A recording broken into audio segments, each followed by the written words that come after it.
தனது மகள் ஜோதா முகலாயனின் வீட்டிற்கு செல்லப் போகிறாள். எது நடக்க வேண்டுமோ அது நடந்தே தீரும்.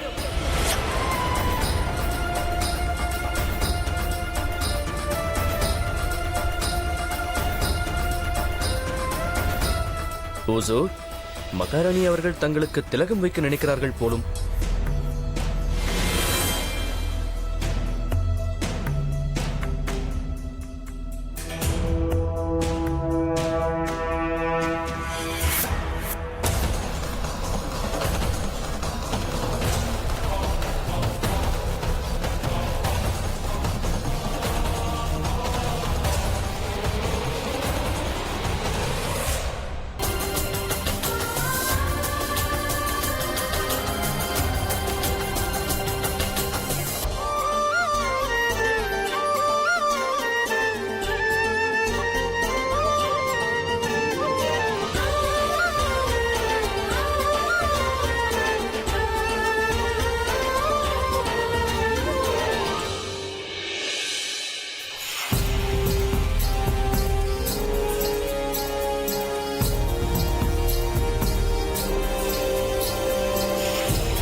முகம் பார்க்கும் சடங்கை ஆரம்பியும்.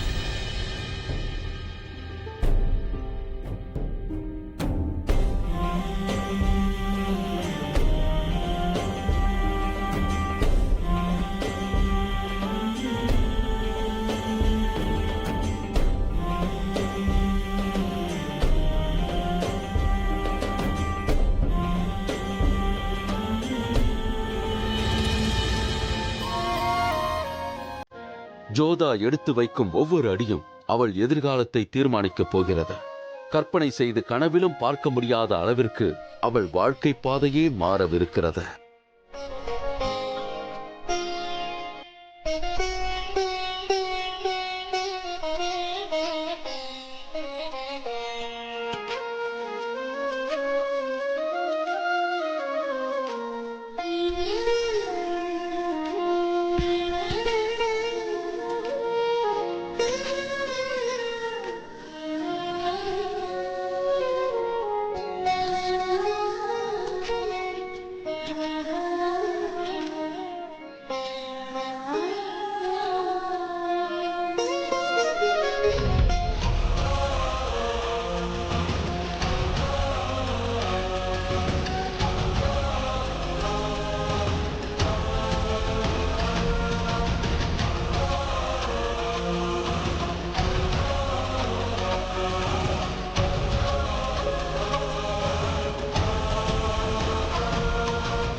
சுபான் அல்லாஹ். அல்லாஹ் தங்களை மிகவும் அழகாக படைத்துள்ளார்.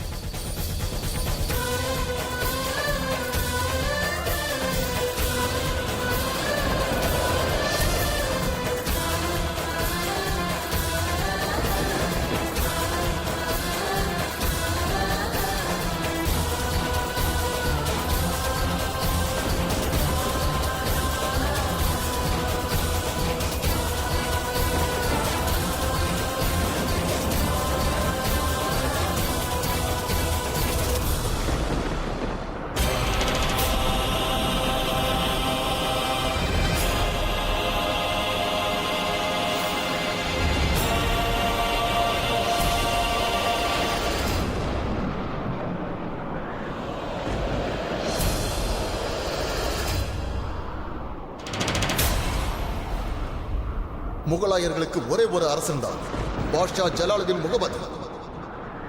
அவரை பொறுத்தவரை உயிருக்கு எந்த மதிப்பும் இல்லையா? அவர் மரணத்திற்கு இன்னொரு ரூபமா?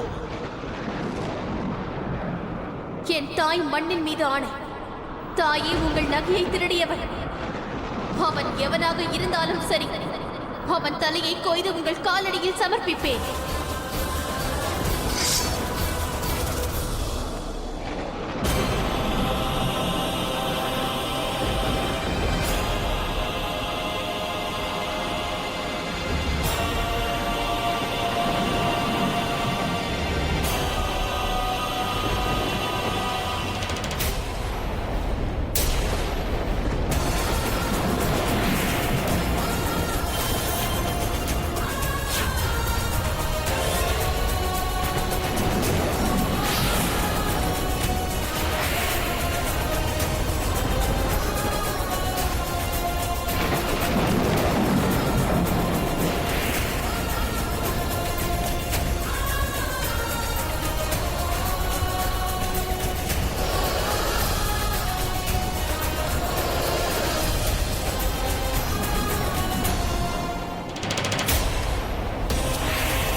நீ மட்டும் இதற்கு சம்மதித்தார் ஆமீரையும் உனது சகோதரர்கள் மூவரையும் நான் கூறப்போகும் விஷயம் உன்னால் ஏற்றுக்கொள்ள முடியாது என்பதை நான் நன்கு அறிவேன். ஏனென்றால் நீ திருமணம் செய்து கொள்ளப் போகும் ராஜா வேறு யாரும் அல்ல. அவருடைய பெயர் என்னவென்றால், ஆமீரை காப்பாற்றுவதற்கு விலை ஜோதா வென்றார். அந்த விலையை நீங்கள் செலுத்திவிட்டதாக நினைத்துக் கொள்ளுங்கள் தந்தையே. ஜோதா சற்று பொறு. போய் கேள் உன் தந்தை பார்மலிடம், ஆமீரை காப்பாற்றுவதற்காக யாருடன் கைகோத்திருக்கிறார் என்று. நீயே சென்று கேள். ஜலாலின் தலையை தைரியமாக வெட்டி கொண்டு வரும் ஒரு வீரனைத்தான் நான் திருமணம் செய்வேன். போனால் போகட்டும் அக்கா. இந்த நாக்கு இருந்தால் என்ன, இல்லாவிட்டால் என்ன? இதை கொண்டுதானே நான் அன்று அவ்வாறு பேசிவிட்டேன். மகாராஜா கூறிவிட்டாரா? தாங்கள் இந்த திருமணத்திற்கு தயாரா? நான் தயார்தான்.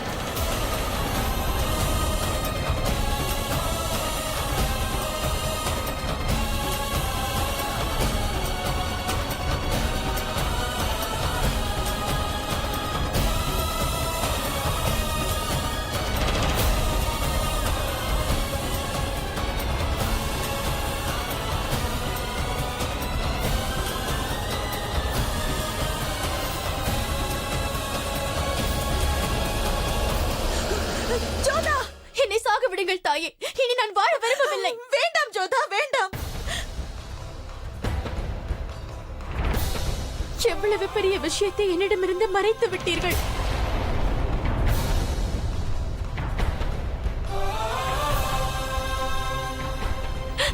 என்னுடைய திருமணம் அந்த ஜலாலுடனா?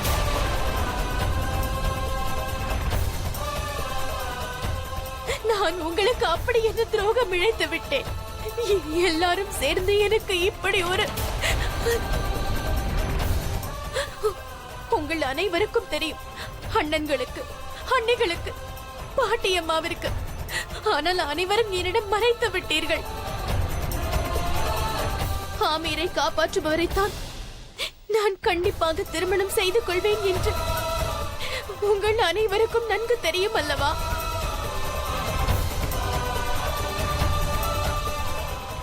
ஆனால் என்னுடைய திருமணம் ஆமீரின் மிகப்பெரிய எதிரியான ஜலாலுடன் நடைபெற போகிறது.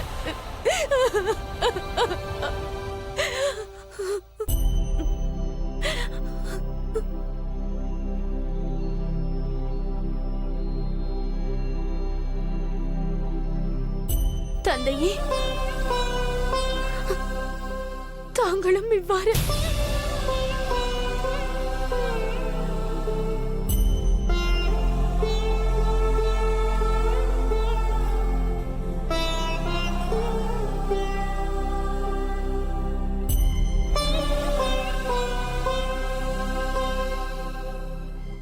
நில் மைனாவதி.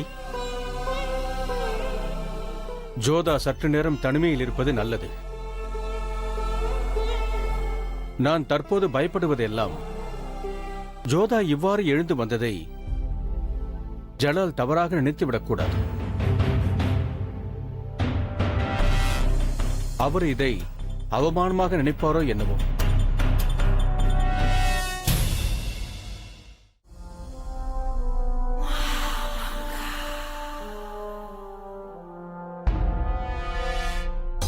என்னால் நம்ப முடியவில்லை.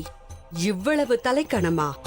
அத்தனை பேர் இருக்கும்போது ஆமீரின் ராஜகுமாரி ஷஹன்ஷாவையே அலட்சியப்படுத்துவதா? இது ஷஹன்ஷாவை அவமானப்படுத்துவதாகும். தவறு அவர்களுடையது இல்லை பெரியம்மா. என்னுடன் தான் நிக்கா நடைபெறப் போகிறது என்று பார்மல் அவர்களிடம் கூறவில்லை என்றுதான் நான் நினைக்கிறேன். அதனால்தான் அவர்கள் என்னை பார்த்தவுடன் அதிர்ச்சியில் உறைந்து போய்விட்டார்கள். போகட்டும், எல்லாம் சரியாகிவிடும். இனி என்ன செய்ய போகிறாய்? இனி என்ன? நான் சொன்னதைப் போலவே நடந்து கொண்டு கடமையை நிறைவேற்றிவிட்டார்கள். இனி நான் என்னுடைய கடமையை செய்கிறேன்.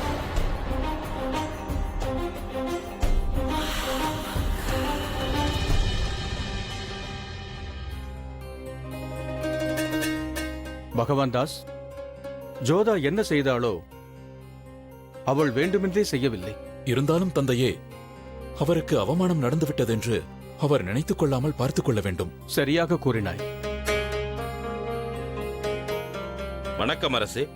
ஷெஹன்ஷா ஜலாலுதீனின் வளர்ப்பு தாய் மற்றும் அவருடைய மைத்துனர் ஷெரீஃபுதீன் அவர்கள் வந்து கொண்டிருக்கிறார்கள்.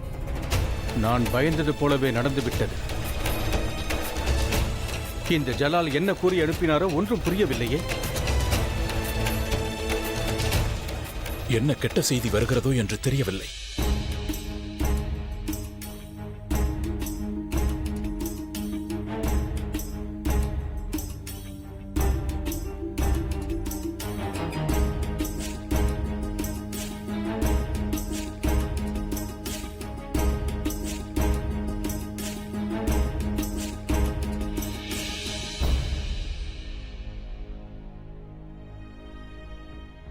அரசருக்கு ஷஹன்ஷாவின் சார்பாக சலாம்.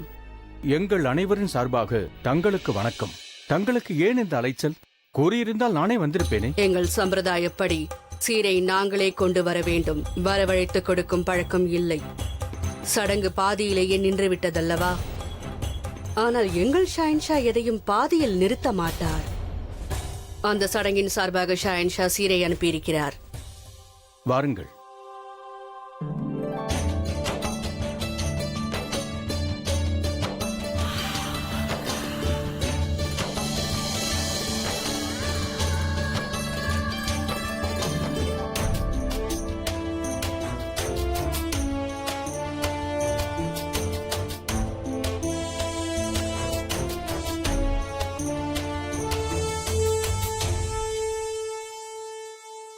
சுத்தமான பாலால் செய்யப்பட்ட இனிப்பு பண்டங்கள், 10 ஜோடி பட்டாடைகள், மசூலி பட்டணத்திலிருந்து வந்த புடவைகள், காஷ்மீரிலிருந்து கொண்டு வரப்பட்ட சால்வை, 5 ஜோடி அலங்கார நகை, 6 ஜோடி குண்டலம், 3 தங்க ராக்கோடிகள், தங்கம் முத்தால் செய்யப்பட்ட 4 ஜோடி ஜிமிக்கி, 4 ஜோடி தங்க அங்கிகள், 4 தங்க மயிலிறகுகள், 4 ஜோடி தங்க கொலுசுகள், 12 தங்க வளையல்கள், 12 வைரம் பதிக்கப்பட்ட வளையல்கள், 4 முத்து மாலைகள், 4 வைர மாலைகள், 4 வைர மூக்குத்திகள், 10 வைர மோதிரங்கள், காபூலிலிருந்து வரவழைத்த மென்பட்டு துணி வகைகள். இனிதாக இந்த உறவு இனிதே ஆரம்பிக்க பாக்தாதிலிருந்து வரவழைக்கப்பட்ட பேரிச்சம் பழங்கள்.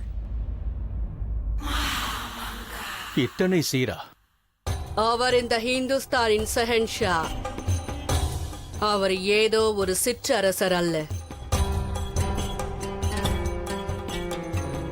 மாப்பிள்ளை பெண்ணை பார்க்கும் சடங்கு பாதியிலேயே நின்றாலும் எங்கள் தரப்பில் எந்த குறையும் இருக்காது. அதோடு ஷஹன்ஷா இந்த விஷயத்தை குறிப்பிட்டு தங்களிடம் கூற சொன்னார். இந்த சீர் அனைத்தையும் தங்கள் மகள் ஜோதா தன் கைகளாலேயே வாங்க வேண்டும் என்று தெரிவித்தார். அடக்கடவுளே, இது என்ன புது நிபந்தனை? ஜோதா ஜலாலின் முகத்தை பார்க்கவே தயாராக இல்லை. அவர் அனுப்பிய சீரை இவள் எவ்வாறு ஏற்றுக்கொள்வாள்? அப்பொழுதுதான் இந்த உறவை ராஜகுமாரி ஜோதா ஏற்றுக்கொண்டார் என்று ஷஹன்ஷாவிற்கு நம்பிக்கை பிறக்கும்.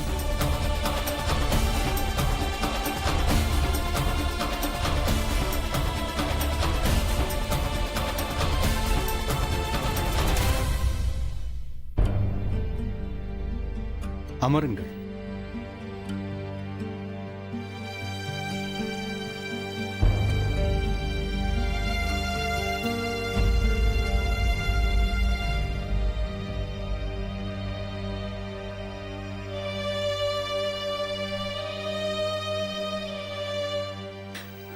ஜோதா, ஜோதா,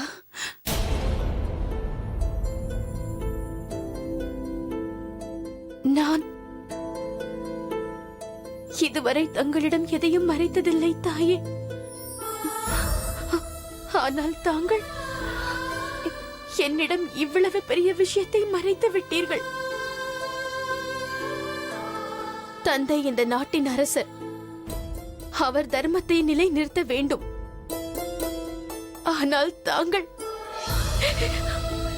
தாங்கள் என்னுடைய தாய் அல்லவா?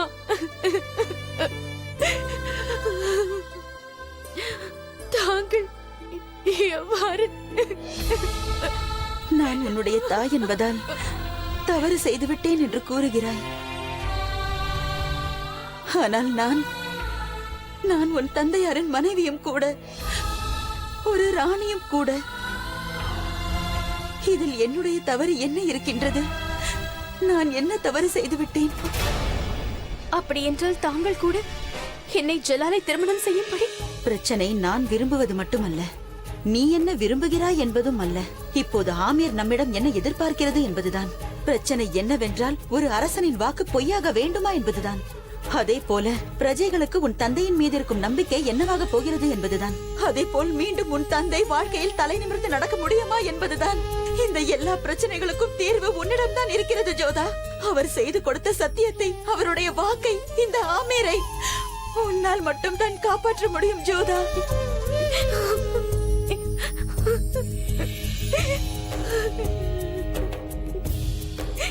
வெளியே அவர்கள் காத்துக் கொண்டிருக்கிறார்கள். சீர் கொண்டு வந்திருக்கிறார்கள். நீ அங்கே சென்று அவர்களின் சீரை ஏற்றுக்கொள்ள வேண்டும் ஜோதா. காலையில் நடந்த சடங்கில் நீ பாதையிலேயே வந்துவிட்டாய். ஆனால் ஜலால் தவறாக எடுத்துக்கொள்ளவில்லை. ஆனால் நீ இப்பொழுது அங்கே வராவிட்டால் அது ஆமீருக்கு பெரிய பாதிப்பை ஏற்படுத்திவிடும். இவை அனைத்தும் உன் கைகளில் தான் இருக்கிறது. அனைத்துமே